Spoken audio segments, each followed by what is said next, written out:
Okay, let's go to Joshua chapter 1. Joshua chapter 1 verse 1 hanggang 9. Joshua, lumang tipan, page number 286. Ito po bagong version Bible, aklat. Siguro, the lumang version, medyo makaibang page, di ba? Anyway, bagong version ng aklat ng Biblia, Joshua chapter 1, verse 1. Joshua chapter 1, verse 1. Nakita po ninyo? Okay, babasahin ko po. Verse 1. Nangyari nga pagkamatay ni Moises na lingkod ng Panginoon, ang Panginoon ay nagsalita kay Joshua na anak ni Nun, na lingkod ni Moises na sinasabi, si Moises na aking lingkod ay patay na. Tumindi ka at tumawid sa Jordan ito, ikaw at ang buong bayang ito, hanggang sa lupain na aking ibinibigay sa kanila, sa mga anak ni Israel. Verse 5, walang sinumang tao ang magtatakumpay laban sa iyo sa lahat ng mga araw ng iyong buhay. Kung paano ako'y nakasama ni Moises, ako'y makakasama mo rin, hindi kita iwan ni pababayaan man. Magpakalakas ka at magpakatapang na mabuti. Sapagkat ipapamana mo sa bayang ito ang lupain na aking ipinangako ibibigay sa kanila mga ninuno. Magpakalakas ka lamang at magpakatapang na mabuti. Kay mo ang ayon sa lahat ng kautusang inutos sa iyo ni Moises na aking lingkod. Huwag kang liliko sa kanan o sa kaliwa upang ikaw ay maging tagumpay saan ka man pumunta. Ang aklan na ito ng kautusan ay huwag alisin sa iyong bibig, kundi ito ay iyong hulayaan araw at gabi, upang iyong masunod ang ayon sa lahat ng nakasulat ito, sapagkat kung makagayoy iyong pagiginhawahin ang iyong lakat at magtatamo ka ng tagumpay. Verse 9, basahin po natin ng sabay-sabay, 3, 2, 1. Hindi ba inutusan kita, ikaw ay makakalakas at makapatangan na mabuti. Huwag kang matakot ni malupaypay, sapagkat ang Panginoon mong Diyos ay kasama mo saan ka man pumaroon. Okay. So nakita ko yung, annual plan ng 2023, noong 2023. November, pumunta po ako dito po sa Ortigas Church. And then, after 2 years, pumunta po ako ulit dito po sa Ortigas. So, masayang-masaya ko na makikita po tayo.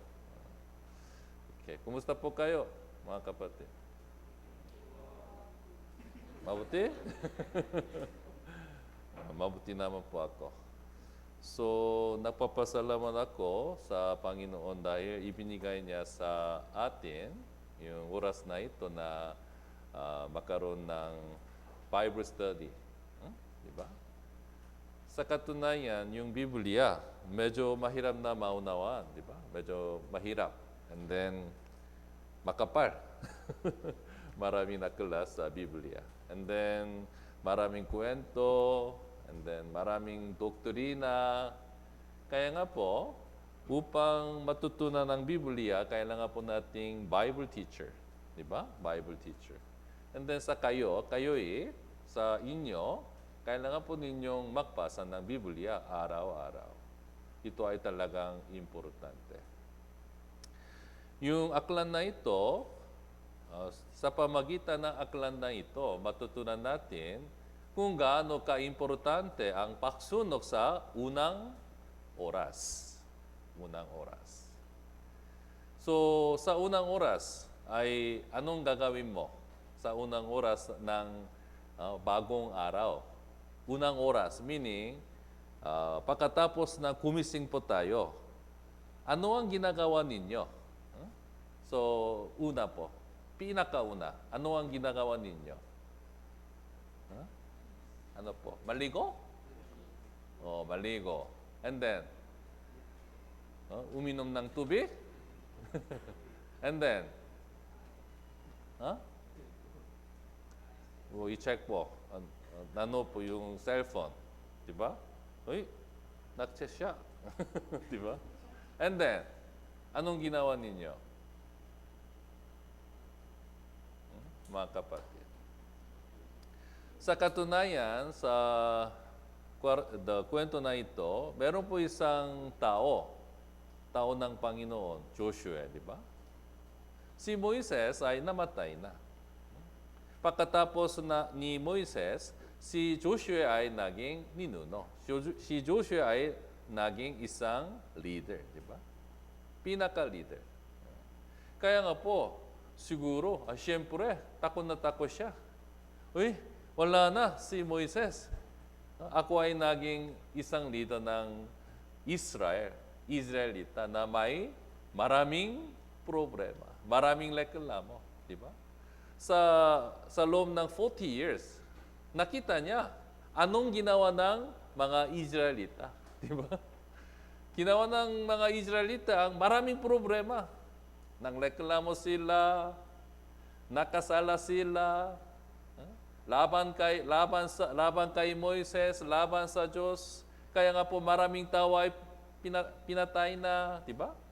Kaya nga nakita niya, talaga sila ay matigas na ulo. Kaya nga po, sa kanya, kay Joshua, takot na takot siya.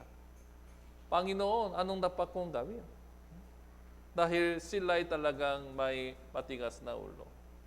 Hindi sila sumunod. Kaya nga, anong dapat kong gawin, Panginoon? Siyempre po, nag-pray po siya sa Diyos. Kaya nga po, sa talatang ito, nangako ang Diyos sa kanya. At saka,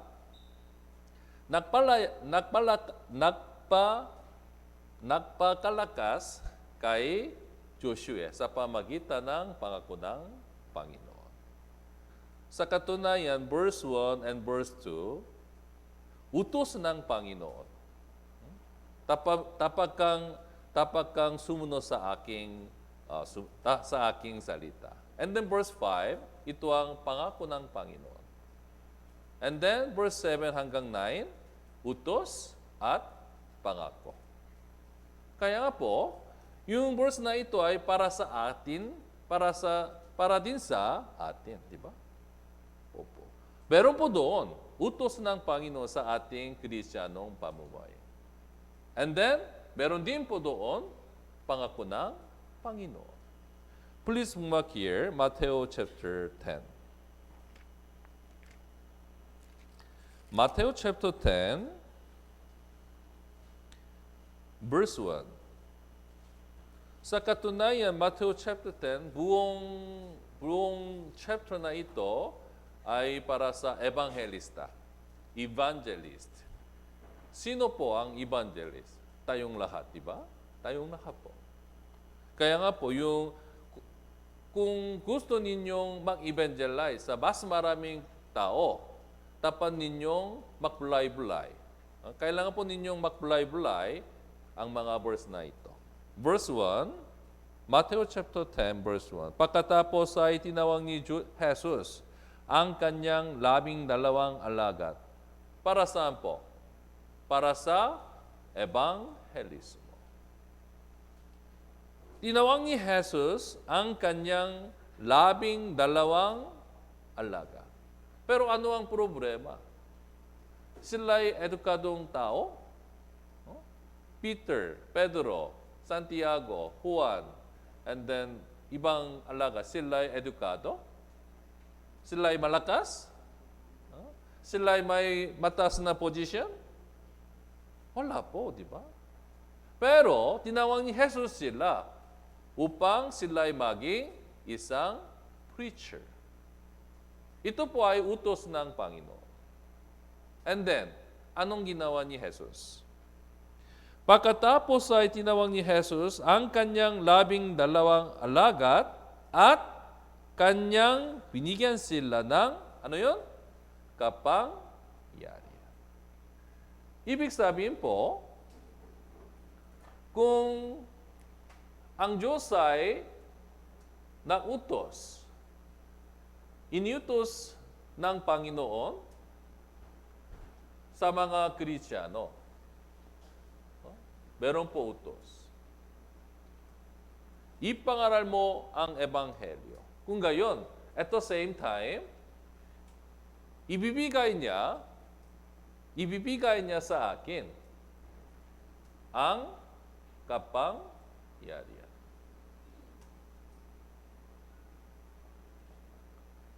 Ito po ay paraan ng Panginoon. Kung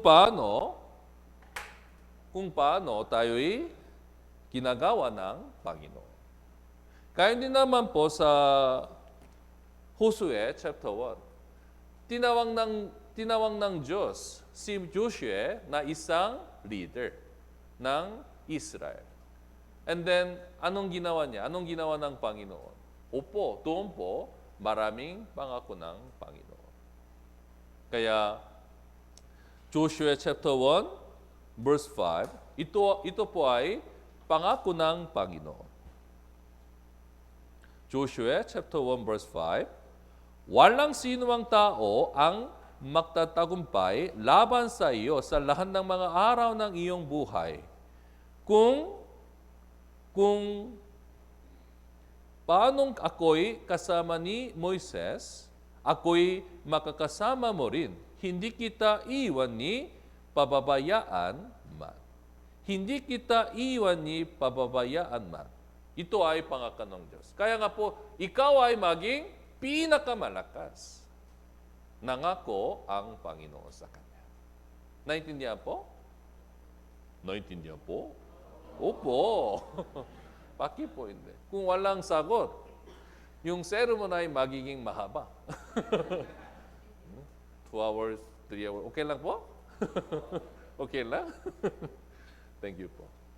Kaya nga po verse 9, hindi ba inutusan kita, ikaw ay magpakalakas at magpakatapang na mabuti. Huwag kang matakot ni manupaypay sapagkat ang Panginoon mong Diyos ay kasama mo saan ka man pumaroon. Wow! Magandang pangako ng Panginoon, di ba? Kaya nga po, siya po ay naging malakas. Pero, meron po isang condition. Ano po yun? Meron po isang condition. Verse 8, ito po ay condition. Tapat siyang gumawa nito. Ang aklan na ito, Biblia, ng kautusan ay huwag alisin sa iyong bibig, kundi ito ay iyong pakbubulayaan ng araw at gabi, upang iyong masunod ang ayon sa lahat ng nakasulat ito. Basahin po natin ng sabay-sabay. 3, 2, 1. Sapagkat kung makagayoy, iyong pagiginhawain ang iyong lakat at magtatamo ka ng tagumpay. Kung kayo'y sumunod, kayo'y tutulungan ko. Naintindihan po? Meron po isang condition. Ano yun? Pagsunod. Kung susunod siya, wala doon po mga tao na laban kay Joshua. And then, alam ninyo anong ginawa ni Joshua? Pagkatapos na nakinig siya nito? Chapter 3, verse 1. Chapter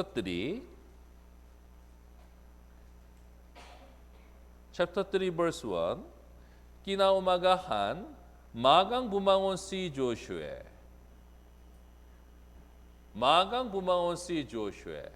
Chapter 6, verse 12. Kinaumagahan, si Joshua ay bumangon maaga.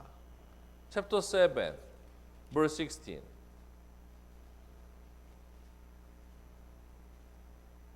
Chapter 7, verse 16. Kinaumagahan maagang bumangon si Joshua. Opo, ngayon po, nalaman natin anong ginawa niya. Sa madaling araw, syempre po, nakulay-bulay siya ng Biblia. Itinadalangin niya ang kanyang tingmaan sa Diyos. Kaya nga po, nalaman natin ito. Para sa upang magkaroon ng mabuting Kristiyanong pamumuhay, ano ang kinakailangan po natin mga kapatid? Kapangyarihan ng Diyos. Ito po ay hindi option, di ba? Kundi dapat. Dapat natin kailangan ito. Tama po ito? Kung gayon, saan po ito nanggagaling? Kapangyarihan. Sa katunayan, mula sa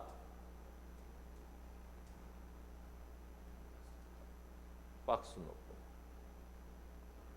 So, naunawan ni Joshua, kung ako'y sumunod sa Diyos, ako'y magiging malakas. Kung ako'y susunod sa kanyang hakbang, ako'y magiging talagang malakas. Kaya nga po sa oras na iyon, bumangon siya sa madaling araw at nakulay-bulay siya ng Biblia and then subukan niyang sumunod sa kanyang salita. Naintindihan po? Kaya nga po, naging malakas siya. Mga kapatid, pagsunod ay kalakasan. Pakiusap po, tandaan po ninyo po ito. Tandaan po ninyo po ito. Kung gusto ninyong magkaroon ng mabuting Kristiyanong pamumuhay, anong dapat natin gawin? Opo, sa unang oras ng bagong araw, dapat tayong sumunod. Dapat tayong magpasa ng Biblia sa unang oras. Dapat tayong manalangin sa Diyos. Kung gayon, opo, makaroon po tayo ng kalakasan, kapangyarihan po. And then, pwede po nating magpagtagumpayan ang lahat ng tukso ni Satanas. Unang oras ay talagang importante. Kaya tulad ni Hesus Kristo. John chapter 4, siya po ay takot na takot dahil sa mahabang paglakbay. And then, gutom siya. Kaya nga po, ang mga alaga niya ay pumunta sa bayan upang pumili ng mga pagkain. Sa panahon niyon, si Hesus Kristo ay nag-evangelize sa isang babaeng Samaritano. And then, ang mga alagad, pumali po sila kay Hesus Kristo. And then, chapter 4, let's go to chapter 4. Juan chapter 4.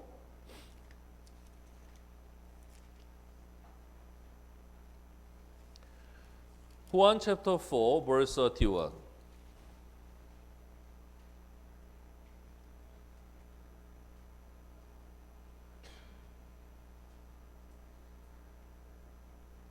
Juan chapter 4, verse 31. Bumalik po na ang mga alagad kay Hesus Kristo at sinabi nila ito. Chapter 4, verse 31, babasahin ko po. Samantala, hinimok siya ng kanyang mga alagad, Labi, kumain ka. Subalit, sinabi niya sa kanila, ako'y may pagkain na hindi ninyo nalalaman. So, 33, kaya sinabi ng mga alagad sa isa't isa, may nagtala kaya sa kanyang mga pagkain? Sinabi niya Jesus, may pagkain na ako. Pero, gutom pa siya, di ba? Walang pagkain. Pero sa spiritual, siya po ay busog. Bakit po siya po ay busog sa spiritual? 34, verse 34. Basahin po natin ng sabay-sabay. 3, 2, 1. Sinabi sa kanila ni Jesus, ang pagkain ko ay ang gawin ang kaloob ng naksugo sa akin at tapusin ang kanyang gawain. Ano yun? Ang gawin ang kaloob ng naksugo. Sino siya? Ng naksugo. Sino siya?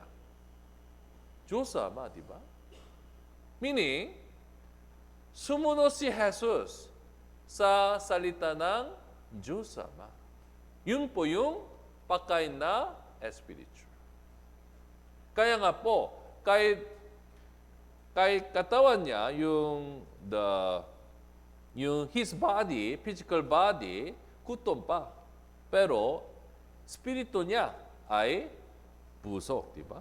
Dahil, sumunod siya sa Diyos. Anong ginawa niya? Nag-evangelize. Naintindihan po mga kapatid? Okay.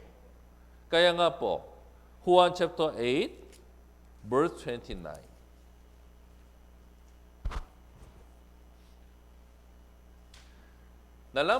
Alam na alam ni Hesus Kristo, ang Diyos Ama ay kasama niya palagi. Paano po? Ito po. Verse 8, chapter 8, verse 29. 29. Sinabi ni Jesus ito, at siya, Diyos Ama, na naksugo sa akin ay kasama ko. Hindi niya ako pinabayaang na isa. Paano po? Nalaman niya ito. Ito po ay sagot. Sapagkat lagi kong ginagawa ang mga bagay na nakakalugot sa Kanya. Dahil palagi si Hesus Kristo ay sumunod sa salita ng Diyos Ama. Kaya nga, alam na alam ni Hesus Kristo, ang Diyos Ama ay kasama ko palagi. Kaya din naman po mga kapatid, alam ninyo yung isang salita, coram Deo? Ano po yun? Sa harapan ng Diyos, di ba? Coram Deo. Coram Deo. Paano po natin malaman ito? Kapag tayo'y sumunod sa Kanya. Kaya nga po, pagsunod ay kapangyarihan. At pagsunod ay kaalaman na ang Diyos ay kasama natin. Kaya nga po, pagsunod ay pinaka-importanteng bagay sa ating Kristiyanong pamumuhay. Mga kapatid, yung kapangyarihan ay galing sa pagsunod. Ito ay talagang importante. Lalo na po sa unang oras ng bagong araw. The first time of new day. So, I recommend, mga kapatid, when you get up in the morning, maligo po muna, di ba? Upang kumising, di ba? Still very sleepy, di ba? So, maligo muna. And then, huwag ninyong open yung the cellphone ninyo. Kundi, mag-open ng Biblia. And then, magtasal kayo. Panginoon, anong ninyong gusto kong gawain? Anong gusto mong gawain ko? Ito po ay importanteng panalangin. And then, ipapakita niya sa akin yung kaloob niya. Kung gayon, tayo'y sumunod na, di ba? And then, naging malakas tayo. Kaya nga, pwede po nating mapagtagumpayan ang lahat ng tukso ni Satanas at saka makamundong bagay. Naintindihan po? Ito po ay isang importanteng bagay. Meron po masamang halimbawa. Si David, Haring David. Siya po ay makapangyarihang Kristiyano, di ba? Pero, gumawa siya pangalunya at pagpatay. Ano ang pasimula? Ikalawang Samuel, chapter 11.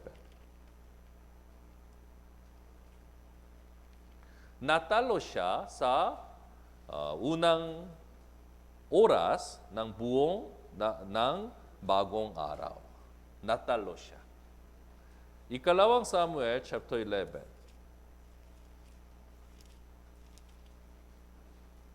Verse 1.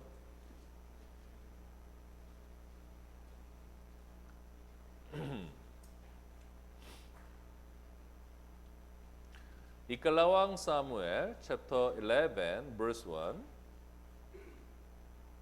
Sa taksibol ng taon, ang panahon na ang mga hari ay lumalabas upang makipaglaban. Meaning po, yung panahon ng tingmaan.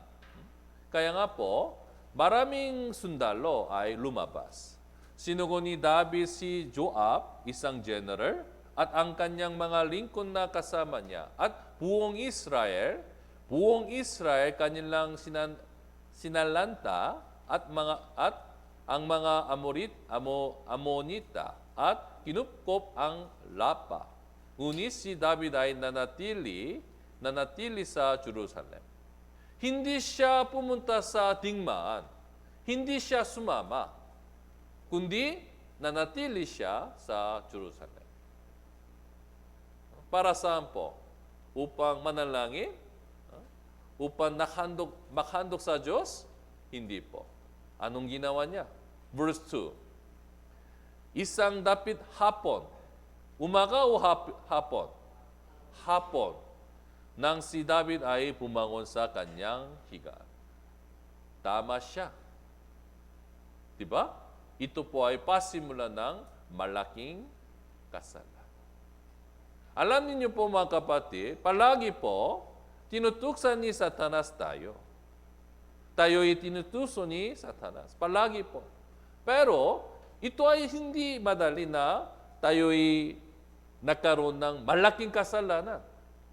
Tayo'y gumawa ng malaking kasalanan. Ito ay hindi madali. Pero, mali na kasalanan. Mali na temptation. Madali po na nakasala po tayo. And then, yung madali na kasalanan ay lumalaki. Lumalaki. At lumalaki. And then, yung kasalanan ito ay naging malakas. Parang pangalo niya at saka pagpatay.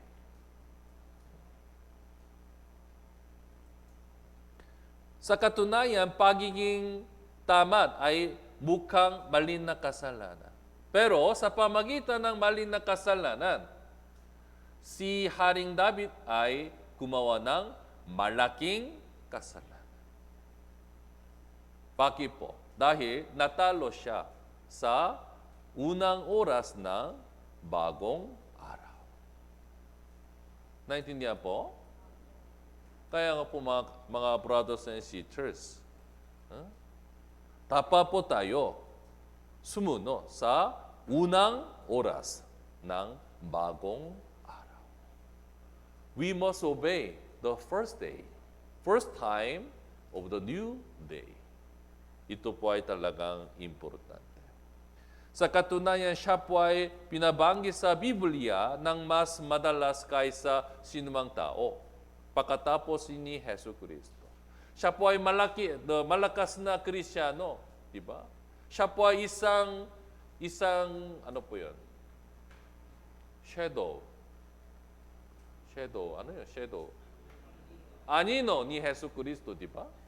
Siya po ay anino ni Hesus Kristo. Pero bakit po siya gumawa ng malaking kasalanan? Dahil sa isang mali na kasalanan. Tama siya, natalo siya sa unang oras ng bagong araw. Nakagawa din siya ng malaking kasalanan dahil sa isang sandali ng kapabayaan. Gaano nga ba kadali para sa atin ang malakas kung kayo, di ba? Kaya nga mga kapatid, unang oras ng bagong araw, tapat tayong manalangin, tapat tayong magpasa ng Biblia. Kahit kunting oras, walang problema. Kahit 5 minutes, 10 minutes, walang problema. Pero yung pagsunod sa unang oras ng bagong araw ay magiging makapangyarihan. And then, pwede po nating magpagtagumpayan ang mga tukso ni Satanas, makamundong bagay. And then, tayo'y magiging masaya. Tunay na kaligayahan din ay mula sa pagsunod. Ako'y nanalo. Sa oras na ito, ako'y nanalo. Kaya nga masaya ako. Diba? Opo. Ako din po mga kapatid, inaaway ko rin ang sarili ko araw-araw. Dahil yung makasalaralikas ko ay talagang malakas. Kahapon po, nanalo ako, pero sa ngayon araw, meron pa tukso, di ba? Meron pa po, marami pa po. Kaya nga araw-araw, makipaglaban po tayo. Araw-araw. Sanlibutan, makasalaralikas, at Satanas. Tatlong uri ng kaaway natin, di ba? Sabi ng Biblia, tayo'y anak ng liwanag, di ba? Kaya nga, tapat tayong mabuhay bilang isang anak ng liwanag. Anak ng liwanag meaning po, walang kadiliman, di ba? Walang kadiliman. Ano yung kadiliman? Kadiliman ay tumutukoy sa kasalanan. Tayo'y naging anak ng liwanag. Diba? We already became the children of the light. Kaya nga po, dapat tayong mabuhay bilang isang anak ng liwanag. Paano? Opo, pagsunod sa unang oras ng bagong araw. Kung gayon, tayo'y makapangyarihan. Kung gayon, tayo'y magiging masaya. Naintindihan po? Tulad ni Moises, tulad ni Jesu Cristo. Sa huli po, Awit, chapter 84. Awit, 84, verse 5.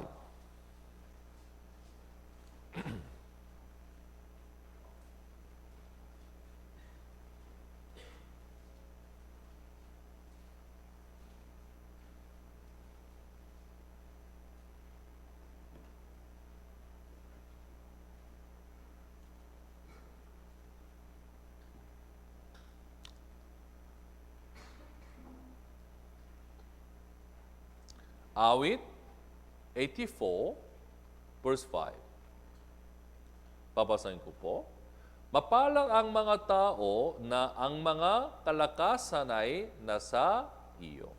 Na ang mga daan tungo sa Zion ay nasa kanilang puso. Sino po ang mga tao na mapala? Mapala ang mga tao na ang mga kalakasan. Ang mga kalakasan ay nasa iyo. Meaning po, ang mga sumusunod sa Diyos, sila'y makaroon ng pagpapala. Blessing, di ba? Pagpapala. Tama po, pagpapala, blessing. Pagpapala. And then, ang mga daan tungo sa Zion. Ano yun? Ang mga daan tungo sa Zion. Zion po, sa ibang salita, Jerusalem. Daan ng Jerusalem, meaning po, daan ng templo. Anong lugar po? Anong gusali? Para saan po gusali ng templo? Ano po yun? Place na makikita, di ba?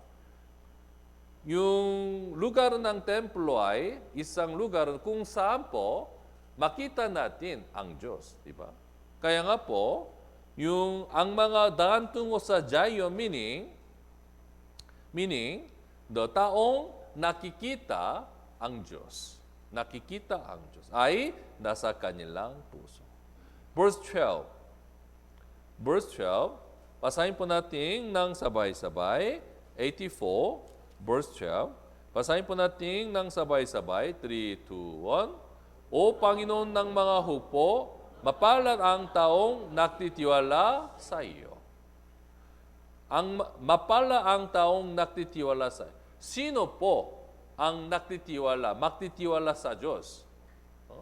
Taong nalaman kung gaano kahiya siya sa harapan ng Diyos, di ba? Oh, I am very weak. Nahiya-hiya po, ako'y nahiya. Siya po ay magtitiwala sa Diyos, di ba? So, mapala ang taong nagtitiwala sa iyo. Nalaman niya, siya po ay talagang mahiya. Kaya nga, palagi po nagtitiwala sa Panginoon. Siya po ay isang tao na may pagpapala ng Panginoon. Kaya pakiusap po mga kapatid, kahit mula bukas, magsimula po tayo. Pagsunod sa unang oras ng bagong araw. Unang oras. At talagang importante panahon. Okay lang po?